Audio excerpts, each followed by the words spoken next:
오늘 들어오시면서 요책 비치해 놨고요. 그리고 특별한 서술을 포함하는 경전들이라는 교재를 한 장 드렸고, 그 다음에 제1차 결집에 대한 이해라고 하는 교재를 한 장씩 드렸습니다. 오늘 수업은 이 이야기로 시작을 하겠습니다.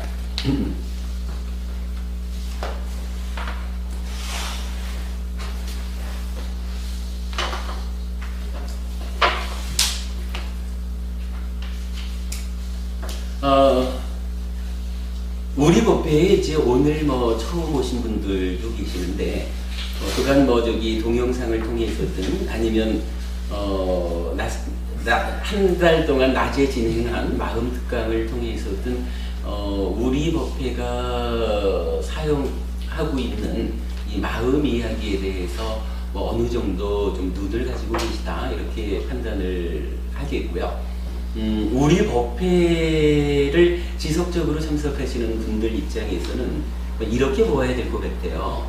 그간 우리가 기본기라고 해서 기본기가 결코 쉬운 이야기, 쉬운 공부 이야기가 아니라 불자라면 이것은 꼭 알아야 되는 거 아닙니까? 라고 하는 가장 기본이 되는 이야기를 공부를 했고요. 그 다음에 이어가지고 다양하게 가르침을 공부했지만 핵심적으로는 현정법부님, 아무래도 우리가 그간 공부한 내용 중에 핵심은 마음의 메커니즘을 구명하는 이거라고 보아야 될 것 같아요. 그래서 이제 우리가 약간 마음의 메커니즘이라고 하는 쪽으로 눈을 가진 상태에서 이제 공부를 시작한다, 이렇게 말씀을 드리고 싶고, 오늘부터 얼마의 과정이 걸릴지 모르지만 이렇게 공부하려고 하는 겁니다.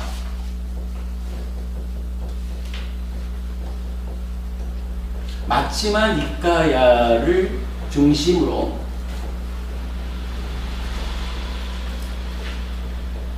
사부 니까야를 꿰는 공부.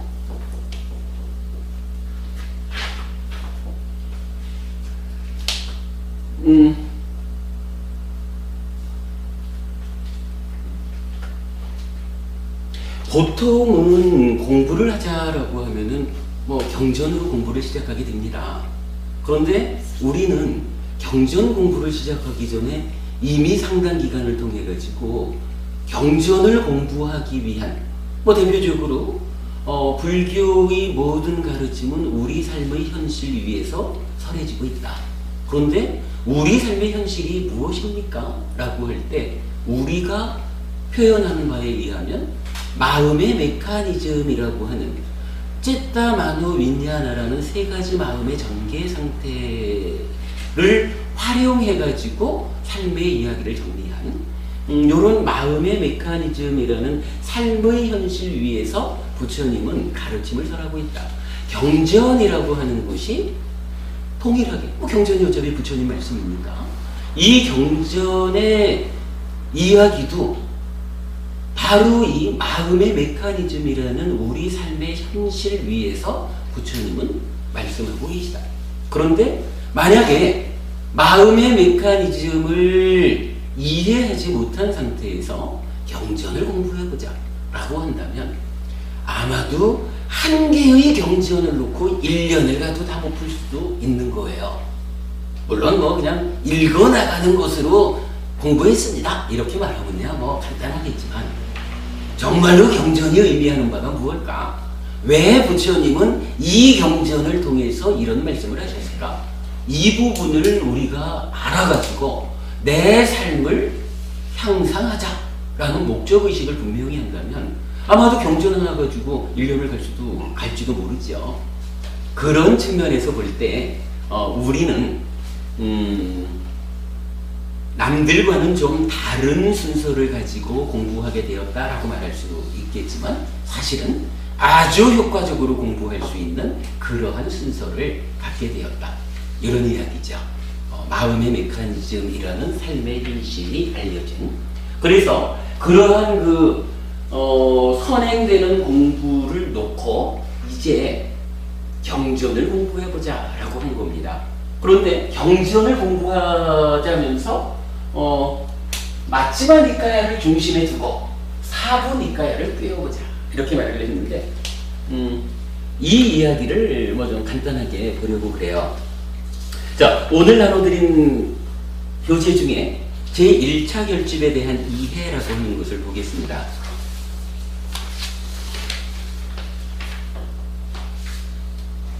뭐 자세한 이야기는 좀 생략하기로 하고요. 두 번째 단락에 보면 결집의 순서라는 것이 나타나요. 부처님이 돌아가시고 나서 제자들에 의해서 어떻게 하면 부처님의 가르침이 변형 없이 잘 전승되어서 후대의 제자들의 삶을 향상으로 이끌 것이냐, 요런 필요성 때문에 부처님이 계실 때야 사실은 걱정이 없었거든요. 모르는 게 있으면 부처님한테 여쭤보면 되거든요. 근데 부처님이 돌아가신 거라. 그러니까 이제 부처님을 대신해서 후대의 제자들의 삶을 보호해 줘야 하는 그런 필요성이 결국은 부처님께서 살아서 말씀하신 이 가르침을 모아야 합니다. 모아서 변형 없이 전승해야 되는 필요가 있습니다. 이제 이런 의논이 된 거죠. 그래가지고 준비 과정을 거쳐서 부처님 돌아가시고 3개월 후에 500명의 아라한이 모여가지고 뭐 요즘으로 말하면 경전 편찬 회의를 하는 거예요. 그 편찬 회의를 결집이라고 말하는데 제1차 결집을 우리가 지금 보려는 겁니다. 하여간 부처님 돌아가시고 3개월 후에 시작된 결집이 7개월 동안 진행이 됩니다. 그 7개월 과정을 그런데 이제 그 결집을 뭐 두세 사람 모여가지고 읊었다 이래 되면은 좀 공인하기가 어렵잖아요. 500명의 아라한들이, 그러니까 제자인 아라한 500명이 함께 모여가지고 500명 모두가 그렇다, 내가 들었다, 이건 부처님 가르침으로서 옳다, 요렇게 합의되는 가르침을 모아놓는 거예요. 그러면서 이 가르침을 어떻게 모으느냐라고 하는 것을 놓고 보면, 여러분 저기 삼장이라는 말 아시죠? 삼장이라고 하면 경,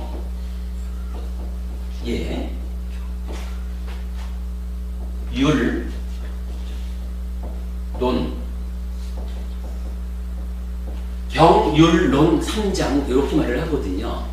그래서 부처님 가르침은 경률론 3장 안에 있다 이렇게 이제 말을 하는데, 이 경이라는 말은요 빨리어로는 숫다라고 써요. 숫다. 그리고 율이라고 하는 말은 위나야라고 쓰고요. 론이란 말을 아비담마,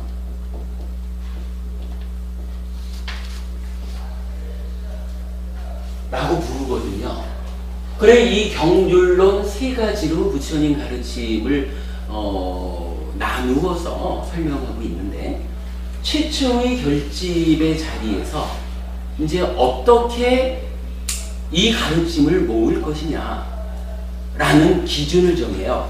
자, 여기 첫 번째 이야기가 어떻게 나오냐 하면, 결집의 순서 이래가지고 도반들이요, 우리는 먼저 무엇을 합성해야 합니까? 법입니까? 율입니까? 마하카사파 전자시여, 율은 부처님 교법의 생명입니다. 율이 확립될 때 교법도 확립됩니다. 그러므로 율을 첫 번째로 합성해야 합니다. 이렇게 말을 해요. 이 이야기 뭔가요? 경율론 3장 중에 위나야, 율이라고 하는 요것이 부처님 가르침의 생명입니다. 이렇게 말을 하는 거예요. 물론 가르침이라고 하는 것이, 그러니까 경이라고 하는 숫담, 요 경이라고 하는 것이 부처님 가르침을 담고 있으니까 사실은 우리가 공부해야 되는 것은 경이죠. 그런데 이제 부처님 돌아가시자마자 부처님을 부처님과 함께 했던 선배 스님 중에 500명의 아라한이 모여가지고는 이분들이 말씀하시기를 경도 중요하지만 경보다 앞서서 유리 생명입니다. 이렇게 말을 했다는 거예요. 이 얘기는 뭐냐면요. 여러분 그냥 한마디로 이거예요.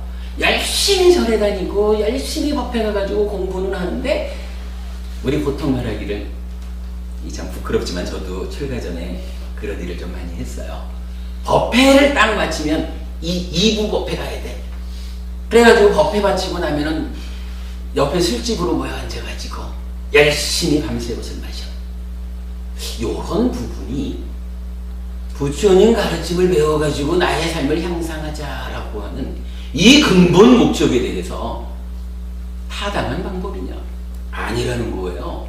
아무리 부처님 가르침을 많이 배워가지고 가득 머릿속을 채워놔도 이게 나의 삶에서 가르침을 배우기 전에는 나의 삶이 좀 10가지로 악한 업을 하는 또는 오개도 지키지 않는 이러한 삶이었다면 배우면서부터는 행위 자체가 선한 업으로 돌아서서 어떠한 경우에도 행복을 만드는 쪽으로 행위하고 대표적으로 5개 5가지 삶의 질서를 놓치지 않는 이런 삶으로 내가 바뀌어서 살아가는 자체가 질서롭게 부처님이 안내해준 삶의 질서로움으로 내가 사라져야 그때 비로소 부처님을 만난 그 힘으로 내가 삶이 향상한다.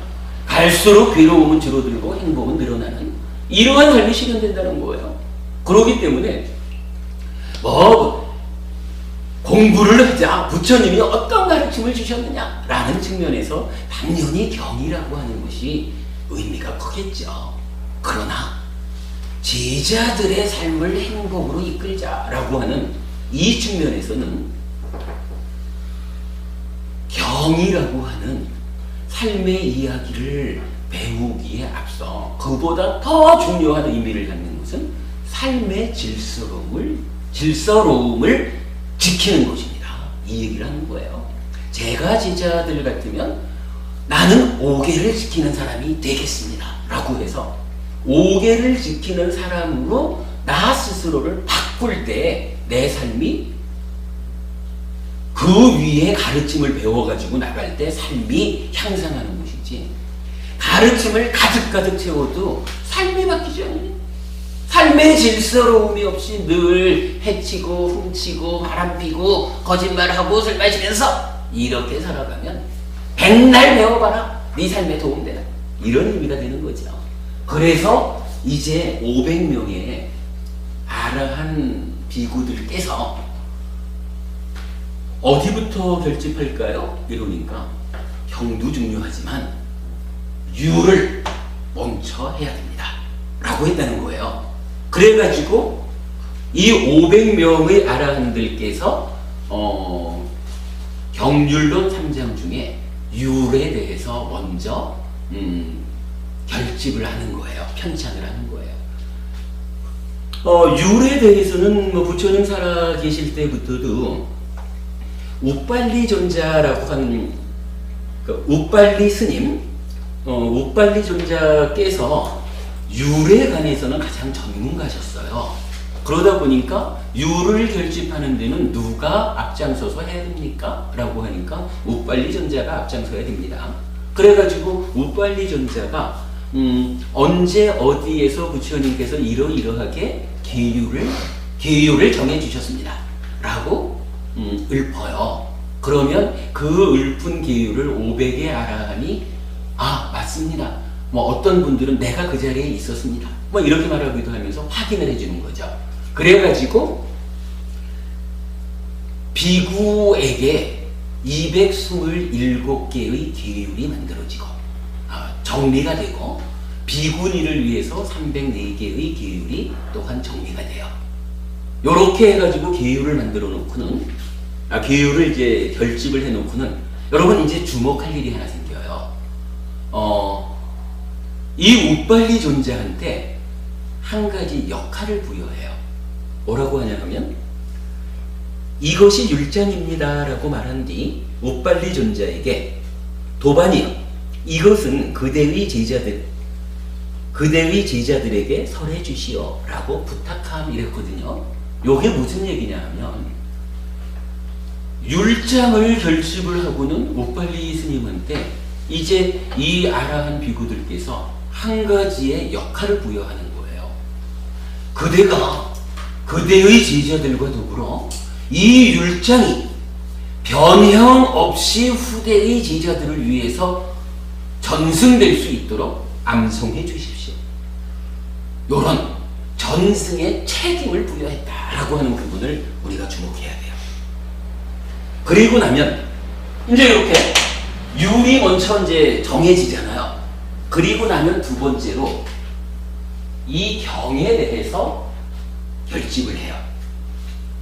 자, 경에 대한 결집을 이렇게 좀 알아보겠습니다.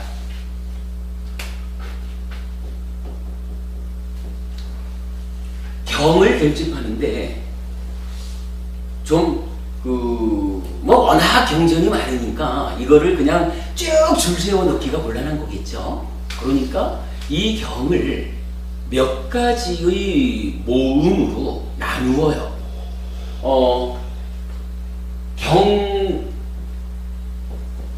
경의 모음이라고 말하는 빨리 단어가 하나 있어요. 여러분 아주 익숙하신 단어인데 경전을 이렇게 모아놓았다 라고 하는 말이 있어요. 현명법원님 혹시 아세요? 네? 그죠? 경을 모아놓았다. 경의 모음 요런 의미가 빨리어로 니까야라고 쓰는 거예요. 우리가 니카야 공부를 합시다 라고 하는 요 니카야가 바로, 그러니까 니카야 자체가 경이 아니고 경전을 모아놓은 그룹을 말하는 거예요. 경전의 그룹. 이러면서 이 경전 그룹을 네 가지로 만들어요. 첫째는 디가 니카야라고 하는 그룹이 있고, 그 다음에 막지마 니까야라는 그룹이 있어요. 그리고 삼류따 니까야, 안구따라 니까야, 이렇게 네 가지의 그룹으로 경을 편집하는 거예요. 결집, 경전 편찬이죠. 자, 이때 디가 니까야는요, 전체적으로, 디가 니까야는 기본적으로 디가라는 말이 길다라는 말이에요. 길게 설해진 경전을 가장 먼저 추려서 모아요. 길게 설해진 경전 34개를 추려 모아가지고는 요것은 디가 니까야라고 하자. 길게 설해진 경전의 모음이다. 이렇게 말을 하거든요.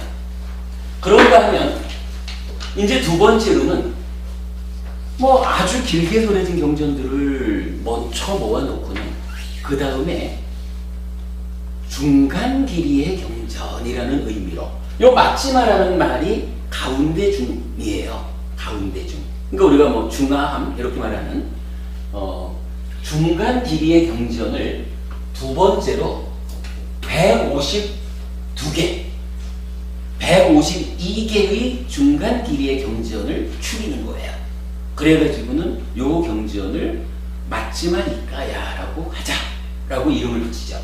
그리고 세 번째로는 이제 이런 길이에 의한 거는 다 편찬을 했고, 세 번째로는 서천지 부처님께서 45년간 그 법을 설하셨는데, 이 설해진 법이라는 게 따지고 보면 우리가 살아가는 과정에 요러요러한 문제에 대해서 요러요러하게 답해준 그렇게 되지 않겠습니까? 표현하자면 어떠한 주제가 있다. 이 주제에 관해서 설해진 경전들이 이만큼 있다. 요런 것이 경전이 갖고 있는 현실일 거예요. 그랬을 때 쌍류따라고 하는 말이 주제라는 말이래요. 주제.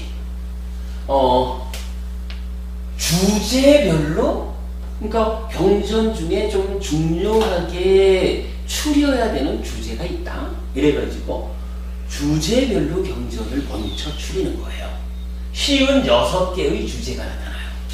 그래서 주제별로 경전을 모았다라고 하니까 상류따 니까야 이렇게 부르고, 이 상류따 니까야가 쉬운 6개의 상류따로 구성이 되어 있어요. 경전수가 몇천 개예요. 경전을 어떻게 분류하느냐에 따라서 좀 다르지만 한 3천 몇 개 경전, 4천 개 이렇게 이제 엄청 많은 경전이 포함되어 있어요. 그러니까 주제별로 어떤 주제는 뭐 한 10몇 개 이렇게 모아져 있는 주제도 있고, 어떤 경전은 200 몇십 개짜리 경전을 모아가지고 하나의 쌍유따로 모아놓은 그런 쌍유따도 있고 그래요.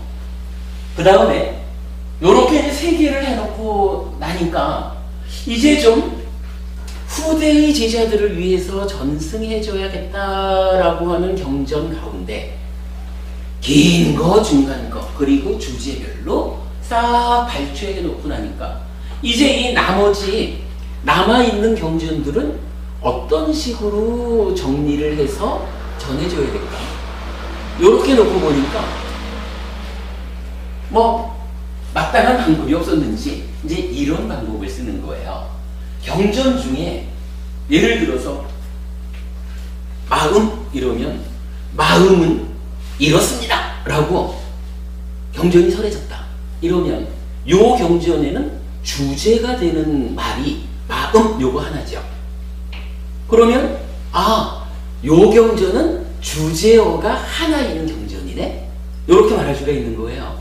그래가지고 경전을 주제어의 숫자대로 모아요. 그래서 우선은 주제어가 하나인 거, 요 주제어 하나짜리를 먼저 쫙 추려가지고는 하나의 모음 이렇게 모아놓고, 그 다음에는 주제어가 2개짜리 있는 경전들을 또 모으는 거예요. 그러면 둘의 모음 이렇게 되고요. 이렇게 해가지고 하나씩 주제어를 늘려가면서 남아있는 경전들을 정리해 본 거예요. 그랬더니 주제어가 11개까지 올라가요. 그러면 어떻게 되나요? 앙구따라 니까야 중에 11의 모음 이렇게 되는 거죠. 그래서 앙구따라 니까야는 어떻게 표현하냐 하면 주제어의 숫자, 주제어의 숫자를 늘려가면서 정리했다. 그런데 이 주제어의 숫자가 총 11개 주제어까지 갔다. 그래서 앙구따라 니까야는 11의 모음까지 있다. 이렇게 이제 그 경이 결집이 되는 거예요. 그리고는 여기서 또 아까 그 율장을 결집하고는 우빨리 존자에게 아주 중요한 이야기, 전승의 책임을 맡기잖아요. 경전을 경의 모음, 즉 니까야라고 해서 4가지의 니까야로 결집을 하고는 이 경전에 대해서도 똑같이 전승의 책임을 부여해요. 디가 니까야에 대해서는 아난다 존자, 아난다 스님에게 그대의 제자들과 더불어 이 디가 니까야가 변형없이 전승될 수 있도록 앙송해 주시오 라고 전승의 책임을 부여해요. 그리고 나면 막지마 니까야에 대해서는 사리푸타 존자, 사실 사리푸타 존자는요 부처님 돌아가셨을 때는 안 계셔요. 사리푸타와 모칼라나라고 하는 두 분의 상수지자는 사실은 부처님보다 몇 개월 전에 먼저 돌아가시거든요. 그래서 이 결집의 상태에는 사실은 사리푸타 존자는 안 계신 거예요. 그런데 그래도 이 마지마 니까야에 대해서는 사리푸타 존자의 제자분들이요 그대들이 마지마 니까야를 변형없이 전승하는 책임을 맡아주시오. 이렇게 책임을 부여하는 거예요. 그리고 상류타 니까야를 결집하고서는 이제 마하카사파 전자, 가섭 전자죠. 사실은 이제 부처님의 제자 중에 첫째, 둘째 이렇게 말하면 상수 제자 두 분 이래가지고 사리푸타 존자하고 마하모칼라나 존자 두 분이 계시죠. 우리가 이제 저기 고통 알기를 사리자, 목면 이렇게 하는 두 분이죠. 근데 이 두 분은 부처님 돌아가시기 전에 먼저 돌아가셨기 때문에 굳이 서열을 말하진 않지만 그래도 이제 서열적으로 말하면 세 번째에 해당하는, 그러니까 두 분이 돌아가셨으니까 살아계신 제자분 중에 제일 어른 되는 제자분이죠. 그분이 한국에서는 보통 이제 가섭 이렇게 말하지만 마하카사파 존자예요. 마하카사파 존자가 이제 제일 어른 되는 제자니까 우리가 결집을 해야 합니다. 이래가지고 1차 결집의 주인이 되어가지고 결집을 실행하거든요. 그런데 이제 상류타 니까야를 결집하고는 바로 그분 마하카사파 존자에게 카사파 존자께서 그대의 제자분들과 더불어 쌍류타 니까야를 변형 없이 전승되도록 암송의 책임을 지어주십시오 라고 전승의 책임을 부여하는 거예요. 타당한 일이죠. 그리고 나면 이제 마찬가지 안부따라 니까야에 대해서도 다 결집을 해놓고는 아누루타 존자에게 아누루타 존자시여 그대가 그대의 제자와 더불어 앙부따라 니까야를 변형 없이 후대에 전승해 주십시오. 전승의 책임을 맡아주십시오. 이렇게 그 전승의 책임을 부여했다라고 하는 부분을 우리가 보자고요.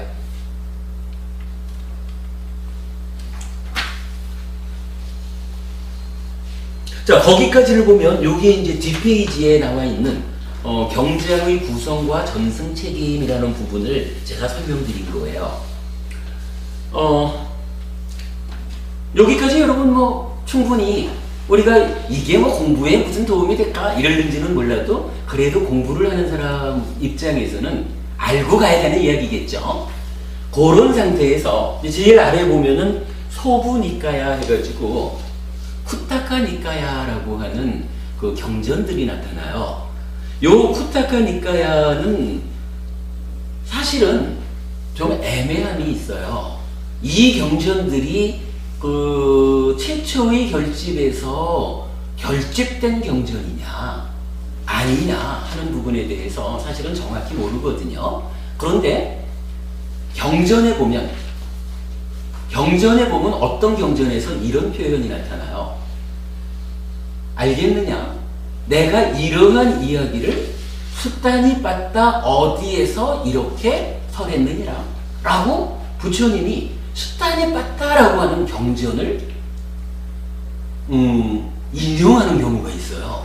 그 얘기는 뭐냐 하면 수타니빠따라고 하는 경전은 1차 결집에서 편집이 됐다 안 됐다 이 문제를 떠나서 부처님 당시에 이미 제자분들에게 법을 가르침을 설하기 위해서 수타니빠따라고 하는 하나의 요 단행본이잖아요. 책 요만한 작은 경전이잖아요.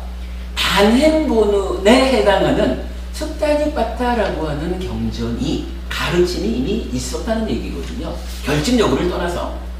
그런가 하면 마찬가지 법구경 이런 경전도 이거 법구경이 사실이냐 아니냐라는 부분에 대해서 토다는 사람은 세상에 아무도 없죠. 그런 거니까 소부니까야라고 하는 것이 우리가 함께 공부해야 하는 경전입니다. 이렇게 알면 되거든요. 그런데 사실은 여기에 애매함이 좀 있어요. 소부니까야로 포함되어 있는 경전 중에 어떤 경전은 때에 따라서는요 사부니까야에서 말하는 어떤 가르침하고 좀 다른 이야기를 하는 경우가 있어요. 오늘 그 얘기 하려면 길어지니까 생략하더라도 표현하자면 이런 거예요. 사부니까야에서 말하기를 A면 B다 이렇게 부처님이 가르침을 주셨는데 쿠타카 니까야에 나오는 어떤 경전은 A면 C다! 이렇게 말하는 경우가 있는 거예요. 물론 이게 B 이퀄 C 이러면 문제가 아닌데 B와 C가 같은 게 아니야. 이래 되면 요건 좀 곤란하잖아요. 우리의 삶의 문제를 놓고 동일한 문제에 대해서 사부니까야에서 부처님은 이러이러하다. 그러므로 이렇게 해결해라. 이렇게 답을 주시는데 쿠타카니카야에 나오는 어떤 경전이 그와는 좀 다르게 이것은 저러저러하다. 그러니 저러하게 살아야 된다. 라고 다른 가르침을 설하고 있다라고 하면 이게 곤란하잖아요. 요거 표현하자면 교리 간에 서로 충돌이 생긴다면 이렇게 말할 수 있는 거죠. 그런데 이제 우리가 여기서 한 가지 주목할 부분은요. 제가 강조해드린 게 뭐냐 하면 사부니까야는 각각마다 전승의 책임이 누가 전승합니까? 라고 하는 전승의 책임자가 명확하잖아요. 그런데 이 쿠타카니카야는 전승의 책임자가 나타나지 않아요. 그러니까 언제부터 소래진 건지 혹시 누군가가 부처님 돌아가신 몇백 년 후에 이런 이야기를 좀 끼워 넣진 않았는지 잘 모르는 거예요. 책임자가 없는데 어떻게 알아? 책임자가 있어야 따지고 될 거 아니겠습니까? 저는 그 부분에 주목을 한 거예요. 쿠타카니카야의 어느 경전이 이렇게 말하고 있다라고 하는 부분을 당연히 니카야의 일부로서 우리가 배우면 되죠. 그런데 경우에 따라서 교리 간의 충돌이 일어나는 어떤 이야기가 쿠타카니카야 안에 있다면 이게 옳다그르다의 문제를 떠나서 저는 이렇게 하겠다는 거예요. 저는 교리상의 충돌이 발생하는 경우에는 전승의 책임이 명확한 사부니까야의 가르침을 기준으로 하겠습니다. 요 얘기예요. 회피설법회는 명확한 기준이에요. 사부니까야를 중심으로 공부합니다.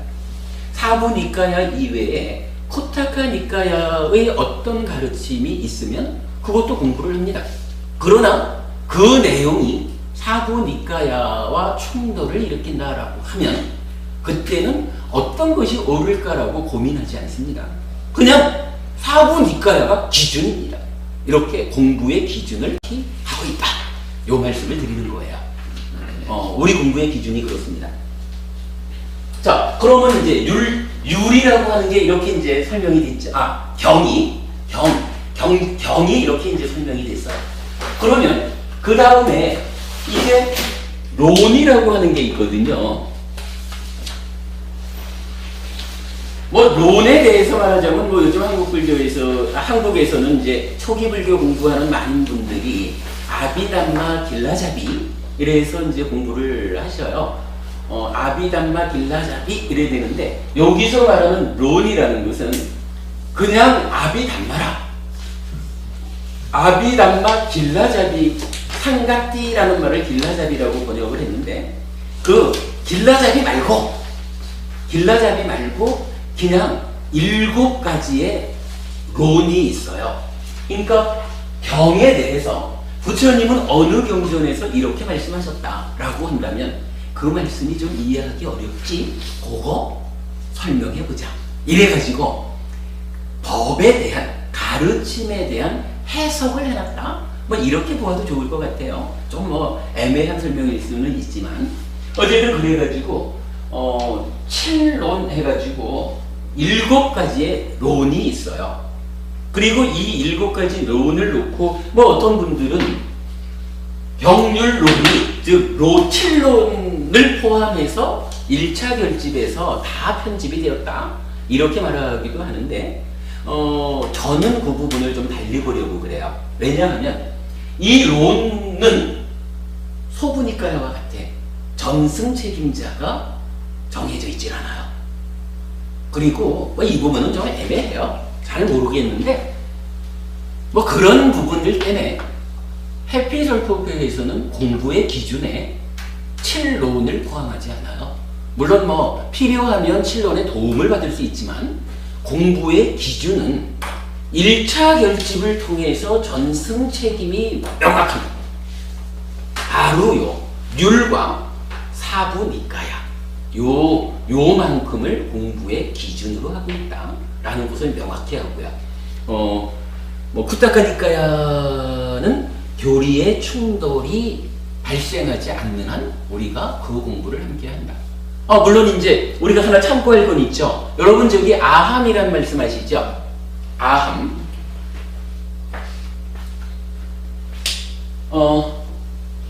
인도가 이렇게 있으면은요, 히말라야 산맥이 있거든요. 인더스강이 있고 겐지스강이 이렇게 있다 그래요. 부처님 당시에 불교가 일어난 자리는 겐지스강의 중류, 하류 뭐 이쪽인가 봐요.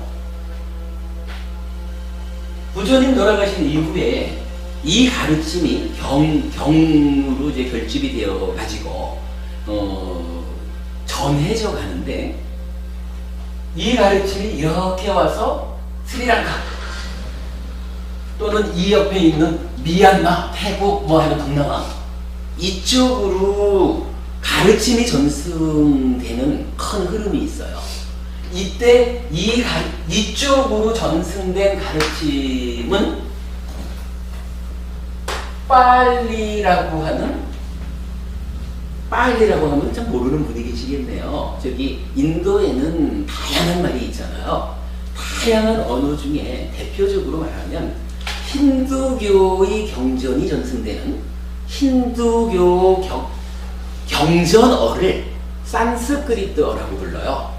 그런가 하면 불교 경전이 전승되는 언어가 빨리어라고 불러요. 그래서 우리가 늘 빨리라고 말하는 게 요 이야기예요. 그 불교 경전어라.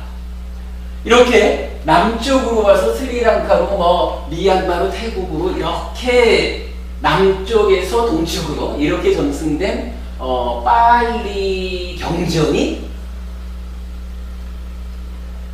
경률론 3장으로 전승된, 뭐 물론 경의 모음을 니까야 이러지만 그냥 대표적으로는 이 전체가 다 경이다 이래가지고 니까야라는 말로 경률론 3장을 대표해서 말하기도 하는 것 같아요. 근데 어쨌든 이제 니까야라고 하는 이 경전들은 스리랑카로 이렇게 온 남쪽, 동쪽 이렇게 전승된 경전이에요.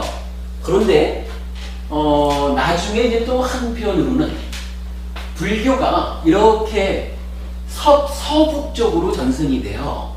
히말라야 산맥이 있으니까 이렇게 넘어가진 못하잖아요. 서북쪽으로 전승이 되는데 요 인더스강 건너면서 하여간 요쪽 동네가 지금으로 보면은 파키스탄, 아프가니스탄 그 지역이 돼요. 우리가 학교 다닐 때 간다라 미술 이래 배웠죠. 요 지역이 간다라라는 지역이라고 해요. 그런데 이 간다라 지역 이쪽이 경전을 전승하는데 아가마라고 하는 이제 말을 써요. 아가마라고 해서 전승 이런 의미를 갖는 말인데, 이 아가마가 산스크리트어로 글쎄 번역되었다고 해야 되는지 전승되었다고 해야 되는지 그냥 제가 잘 모르겠지만, 산스크리트어 가운데 불교 경전을 전승하는 불교 산스크리트어라고 하는 또 좀 특별한 이 부류가 있다고 그래요. 하여간 이 아가마가 이 간다라 지역을 통하면서 산스크리트어로 형성이 되는데, 요 자리가 이제 지역적으로 어떤 자리인가요? 요게 비단길의 길목이 되잖아요. 그 길목. 그래서 요 자리에 전승된 경전이 이제 비단길을 통해 가지고 중국으로 오는 거라. 중국으로 왔다라는 이야기가 뭐예요? 이제 한문으로 번역이 되는 거잖아요. 그래서 우리가 알고 있는 중국어로 번역된 초기 경전을 아함경이라고 부르죠. 요 아함이란 말이 뭐지 하면 아가마의 번역인 거라. 아가마가 음력된 거죠. 사실은 아함경도 부처님의 가르침이 직접 전승된 것이다라고 보아야 됩니다. 아마 세계적으로도 학자들이 다 그렇게 인정하는 것 같고, 다만 아쉬운 거는 지금 이제 니카야는 빨리어로 니카야의 원전이 그대로 전승이 되고 있잖아요. 이런 그 전승 책임자들이 명확한 가운데 빨리어 자체로 그대로 전승이 되어 있는데, 아함경은 아쉬운 점이 이 원전이 되는 산스크리트 경전이 없어요. 다 유실이 됐고, 지금 이제 표현하자면 디가니까야 장아함 이렇게 대응하고, 마치마니까야 중아함 이렇게 대응하죠. 쌍유따니까야 잡아함과 대응하고, 앙구따라니까야 증일아함하고 대응하거든요. 이렇게 대응을 하는데, 사실은 남아있는 그 아함경들이 니카야처럼 테라와다라고 하는 하나의 전통 교단에 의한 이런 경전의 전승이 아니고, 나중에 이제 부파불교라고 하는 그 부파화 되었을 때 각각의 부파들이 따로따로 가지고 있던 경전들, 그 경전들이 이 경전은 어느 부파 거, 이 경전은 어느 부파 거, 이런 식으로 따로따로 남아있는 거예요. 그래서 이제 남아있는 그 아함경들이 각각이 그 부파가 다르다 하는 점이 하나 있고, 또한 이 남아있는 아함에 산스크리트 원전이 없어요. 그러다 보니까 어떤 문제가 생기냐 하면, 중국말로 번역됐다라고 하는 것이 가지는 문제가 있잖아요. 중국말은 뜻 문자잖아요. 그러니까 중국 사람을 위해서 중국말로 번역된 이 아함경이 어찌 보면 한국 사람인 우리가 공부하기에는 인도말이 뜻 글자인 중국말로 바뀐 것을 다시 우리가 재번역을 해서 공부하려다 보니까, 원래 부처님이 어떤 단어를 쓰셨는데 그 단어가 아함에서는 어떤 단어로 번역되었다, 이 부분이 확인이 안 되잖아요. 그러니까 부처님이 말씀하신 그대로를 보기가 어려운 거야. 어쨌거나 번역되어진 중국말로 우리가 아함을 접해야 되잖아요. 이런 부분 때문에 니카야보다 아함이 아무래도 이제 공부의 중심으로 삼기에는 좀 차이가 있겠죠. 그런 부분을 우리가 좀 감안한 상태에서, 우리는 사부 니카야가 공부의 중심이고, 이어서 소부 니카야에서 교리적 충돌이 없는 부분을 가르침으로 받아들이고, 그 다음에 이어서는 아함경이 말하는 이 가르침도 이어서 세 번째 우리의 공부의 중심? 이렇게 약간 우리가 공부하는 경전으로 삼고 있어요. 그리고 나면 론이라든가, 론에 대한 또 주석서라든가, 이런 공부들은 그 다음 순서로, 기본적으로는 경을 가지고 경에 의해서 경을 풀어낸다. 니카야로 푸는 니카야, 요 얘기죠. 이렇게 공부의 방향을 잡아가는데, 때에 따라서는 제가 부족하고 함께 공부하는 여러분, 우리가 부족하다 그러면 주석서를 통해서라도 선배 스님의 도움을 받아야 되는 거죠. 그러나 기왕이면 선배 스님의 주석에 의지하기 이전에 경을 경대로 풀어가지고, 니카야를 풀어가지고 부처님이 의도하신 바를 직접 알아내자 하는 요걸로 공부의 방향을 잡고 있죠. 그래야 그런 공부의 방향을 감안할 때 사부니까야 1번, 교리의 충돌을 일으키지 않는 후타카니까야 2번, 아함경 3번, 요런 순서로 공부의 순서를 잡고 있다 하는 부분을 설명을 드려요. 자, 여기까지를 말하면 이제 경률론 3장 가운데에 경이라는 것은 이렇고, 우리는 앞으로 경 공부를 하자라는 것이 이런 거구나 하는 것을 대략 알겠죠. 자, 이 상태를 놓고 요 얘기, 맞지마 니카야를 중심으로 사부 니카야를 꿰자라고 하는 이 공부는, 이 표현은 어떤 말일까 라는 거예요. 기본적으로 저는 이런 생각입니다. 사부 니까야가 말하는 이 많은 경전들을 시간이 얼마가 걸리든지 간에 우리 한번 공부해 봅시다 하는 거예요. 다 합시다. 이거 다 합시다. 공부를 다 해야겠는데 그래도 다 하자는 공부가 어떤 순서는 있어야 될 거 아니에요. 공부해 나가는 순서가. 이 순서를 디가니까야를 가지고 시작해볼까? 이러니까 길면서 34개 이렇게 되어 있어요. 뭔가 좀 마땅하지 않아 보여요. 쌍류타 니까야를 가지고 공부하려고 보니까 쌍류타 주제가 쉬운 6개인데 여기에 섞여있는 경전이 수천 개요. 그 수천 개의 경전을 1번 해서 나가려니까 엄두가 안 나요. 앙구따라니까요? 쌍류따니까요? 더 많아. 사실 어떤 분들이 저한테 질문을 하셔요. 니까야 공부를 좀 하려고 합니다. 그러니까 니까야 읽기를 하려고 합니다. 어떤 경전을 읽을까요? 이래 질문하시면 저는 아마도 앙구따라 니까야가 적절할 것 같습니다. 이렇게 권해드려요. 그나마 앙구따라 니까야는 상당 부분이 읽어나가면 부처님이 우리 보고 이렇게 살라고 하셨구나 라는 것을 크게 어려움 없이 이해할 수 있는 내용들이 많아요. 그런데 이제 우리가 사부니까야 전체를 꿰고 마음의 메커니즘이라고 하는 선행 공부 위에서 우리 삶의 현실 위에서 경전이 의미하는 바를 구체적으로 알아보자. 이런 공부를 하면서 앙구따라 니까야로 시작할까라고 해보니까 무엇보다도 너무 경전 숫자가 많아가지고 언제 끝낼지를 모르겠는 거예요.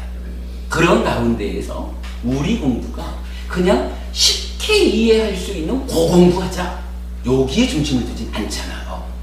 그래가지고 사부니까야를 보자라고 하는 데의 공부의 주제를 무언가 그래도 좀 적당한 시간 안에 끝낼 수 있는 숫자로 보자. 이렇게 보니까 마지막이니까요. 어쨌든 152개거든요. 이게 한 주에 한 개의 경전을 끝낼 것이야 이래기가 어렵겠지만 그냥 한 주에 경전 하나씩만 본다고 하지 이래 하면 3년이면 끝낼 수 있는 거예요. 그죠? 152개니까. 그러면 공부의 순서를 마치마 니까야를 기준으로 해보자. 오늘은 마치마 니까야의 1번 경전을 공부했다면 다음 주에는 2번 경전을 공부하고 이래 해가지고 3, 4 해가지고 152번 경전까지를 가보자. 이렇게 생각을 한 거예요. 그러면서 이제 그래도 우리 공부가 하는 특징이 그거잖아요. 마치마 니까야 경전 하나를 읽어나가는 게 아니라 이 경전에서 이러한 주제로 가르침을 설하고 있구나. 그런데 이 가르침의 주제가 우리가 알기로 디가니까야의 어느 경전에서 설해지고 있고 쌍류타 니까야, 앙구따라 니까야의 어느 경전들에서 이 경전과 같은 주제가 설명되고 있다. 그러면 아무래도 좀 보완이 되겠죠. 또 경우에 따라서는 마치마 니까야의 경전에서 이러합니다 라고 말씀을 하셨는데 이게 부처님이 우리도 그렇지만 누구를 만나느냐에 따라서 시작부터 상세하게 할 수도 있지만 경우에 따라서는 시작을 해놓고는 저기 가가지고 마무리 지어줄 수도 있잖아요. 그러면 때에 따라서는 이 중간 과정을 모르면 가르침을 우리가 해석할 수 없잖아요. 이 중간 과정을 방법이 두 가지예요. 아까 말씀드린 거지만 한 가지로는 주석서를 의지하면 돼. 주석서가 그 부분을 이렇다라고 풀어주고 있죠. 근데 사실은 우리 선배 스님이 부처님 가르침을 100% 정확하게 풀어냈다라는 사실은 그 부분을 보장할 수 없잖아요. 그렇다면 가능한 만큼은 우리가 풀어보는 거죠. 어디서 풀어야 되나요? 마치마 니까야에서 건너뛴 이 부분을 디가니까야도 들여다보고 쌍류타 니까야, 앙구따라 니까야를 다 들여다보다 보면 이 경전이 말하는 이 주제가 바로 여기서 건너뛴 그 부분을 설명해주고 있구나. 이게 찾아지는 거예요. 사실은요 우리가 말하는 니까야로 푸는 니까야 요 말의 구체적인 의미가 그거예요. 이경전에서 건넜던 이야기를 저경전에서 설명해주고 있구나. 그거 갖다가 들이대면 경전이 풀어지는 거야. 이게 니까야하고 니까야를 풀어서 부처님 가르침의 진정을 찾자라고 하는 우리 공부의 방법인 거죠. 그러니까 이제 그런 식으로 공부를 하자라고 보니까 결국 이 표현이 가능한 거예요. 마지막이니까야 152개라고 하는 적정한 숫자를 중심으로 하나하나 해나가되 그 과정에서 다른 니까야의 경전들이 설해지는 연관된 내용들을 모으고 모아가지고 그 과정을 완성해보자. 그러면 152개의 경전을 마무리 짓는 그 시점에 온다면 아마도 우리는 사부 니까야 전체를 꿰었다라고 말하는 성과를 낼 수 있을 것이다. 이거를 수천 개의 경전들이 있는 이쪽에 가가지고 순서를 가자 그러면 참 그게 애매할 거예요. 그러나 이런 방법으로 해서 이 과정을 밟게 되면 수천 개의 경전 중에서 필요한 이야기들만 끌어와가지고 적용하는 거잖아요. 그러면 사부 니까야를 꿰었다라고 말할 수 있는 그런 공부 성과를 우리가 낼 거다 이거죠. 오늘부터 하자고 하는 공부가 그런 이야기입니다. 마지막 니까야를 중심으로 사부 니까야를 꿰는